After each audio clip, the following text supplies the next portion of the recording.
upstream reservoirs in the Colorado River Basin might not have enough water to keep Lake Powell above a critical threshold indefinitely. Federal officials are warning people as the West's ongoing megadrought saps water from across the West. The Flaming Gorge Reservoir on the Green River, which is this year releasing a huge amount of water downstream to help Lake Powell, may only have enough water left for 2 more similar emergency releases. Yes, only 2! So, what does that mean? Will Lake Powell or Lake Mead end up all dried? What if there are some ways through which these reservoirs can actually be saved? There's a lot of trouble approaching towards the feds in charge of keeping these rivers filled with water.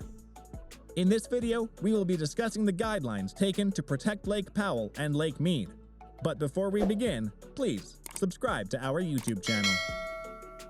The Interior Department announced that it will explore changing a set of criteria for operating 2 large dams on the Colorado River, the first step toward federal action to protect the once vast but dwindling reservoirs behind them. The public has until December 20th to weigh in on 3 choices aimed at preventing Lake Mead and Lake Powell from falling so low that they can't produce power or deliver the water that 7 western states, Mexico, and tribes have all relied on for decades. One possibility would allow the Interior Department's U.S. Bureau of Reclamation to act unilaterally, as it warned this summer when it challenged states to come up with ways to dramatically reduce their use beyond what they had already volunteered and were obligated to cut. The Interior Department remains committed to a collaborative and consensus-based approach to addressing the West's drought catastrophe, Interior Secretary Deb Haaland said in a statement. At the same time, we are determined to take the necessary swift and decisive action to protect the Colorado River system and all people who rely on it. If you're enjoying the video so far, then hit the like button and subscribe to our YouTube channel. And if you don't, you'll end up in a dried lake with no food or water to stay alive, so you better subscribe. The statement comes more than 4 months after Reclamation Commissioner Camille Touton informed Congress that water use must be drastically reduced as drought and misuse burden the river, a crucial supplier of water for farmers, cities, and tribes in the United States' West, as well as Mexico. Touton's initial August deadline was missed, and the 7 states that tap the river have been seeking to strike a solution ever since. It currently appears improbable that a large agreement will be reached. Meanwhile, the Bureau has offered billions of dollars in government funds to pay farmers and communities to cut back. However, Interior's latest measure is the first concrete step toward imposing its own required reduction. The organization forecasts changes in the conditions that lead to water shortages in the river's lower basin. Lake Mead and Lake Powell were around half full when the 2007 rules were set and are presently approximately 1/4 full. The Bureau of Reclamation's other 2 options are to allow states, tribes, and non-governmental organizations to reach an agreement or to do nothing, which is a standard alternative in environmental impact statements. The Bureau of Reclamation plans to release a draft next spring based on public feedback. A final decision could be made in late summer 2023, around the time the Bureau announces any water reductions for the following year. The 2007 rules, as well as an overlapping drought contingency plan announced in 2019, were intended to provide states with greater assurance about their water supplies. The accords establish required and optional elevation levels at Lake Mead on the Arizona-Nevada border for the lower basin states of California, Arizona, and Nevada. Mexico is also facing budget cuts. Because of the drought and climate change, water consumers have been compelled to postpone renegotiating agreements that would expire in 2026. Existing agreements require Nevada, Arizona, and Mexico to reduce their water use for the 2nd year in a row in 2023. At lower elevations in Lake Mead, California is looped in. Arizona had to forego 21% of its total Colorado River supply. Farmers in central Arizona, as well as tribes and developing cities such as Scottsdale, are experiencing the effects.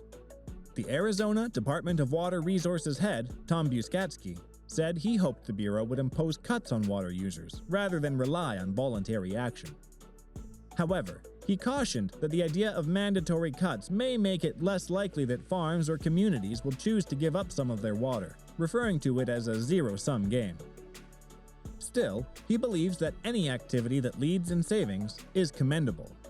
In my mind, the situation is so bad, we're so close to the edge, he warned recently. The Bureau of Reclamation also stated that it would issue a study next year on how to account for evaporation, seepage, and other losses as water travels to states, towns, and tribes. The Bureau unveiled a mechanism in mid-October to compensate farmers and cities in Arizona, California, and Nevada for conserving Colorado River water. They might be compensated up to $400 every acre-foot of water, that's 325,850 gallons, left in Lake Mead under one option. Only the Gila River Indian community in Arizona has publicly expressed interest in that option, stating it will conserve up to 125,000 acre-feet of water, that's 40.7 billion gallons on its reservation, while also offering another 125,000 acre-feet of underground water to cities annually for the next 3 years. Farmers in California and Arizona, however, believe that is insufficient to cover losses if areas are left unplanted or to pay for things like constructing more efficient irrigation systems. Instead, they want to apply for funds through a new route that allows them to set their own price and explain why they deserve it. The Imperial Irrigation District, which distributes water to farms in Southeast California, has stated that it is capable of conserving up to 250,000 acre-feet of water, that's 81.5 billion gallons. However, officials have not disclosed the cost of such savings. Farmers in Yuma County, Arizona demand more money as well. A third pool of money would pay for larger initiatives focused at long-term water savings, such as removing attractive grass in urban areas or constructing tiny on-farm storage systems that make it easier for farmers to bank water rather than lose it to runoff. According to the agency, water users who accept the $400 payments may be given preference over those who demand more money for short-term conservation. The vow by California farmers is part of a broader offer by the state's water users to conserve up to 9% of its river water. That is subject to proper funding and assistance for the Salton Sea, a drying lake bed supplied by farm runoff. So this was all related to the guidelines that are being revised by the feds in order to save water at Lake Mead and Lake Powell. We hope you enjoyed our video. If you did, then please subscribe to our channel. And as we said, if you won't subscribe, you'll be ending up in a dried lake one day with no resources to stay alive. So subscribe now. And let us know in the comments if you think the right steps are being taken to save both the lakes. Until then, we'll see you in the next video.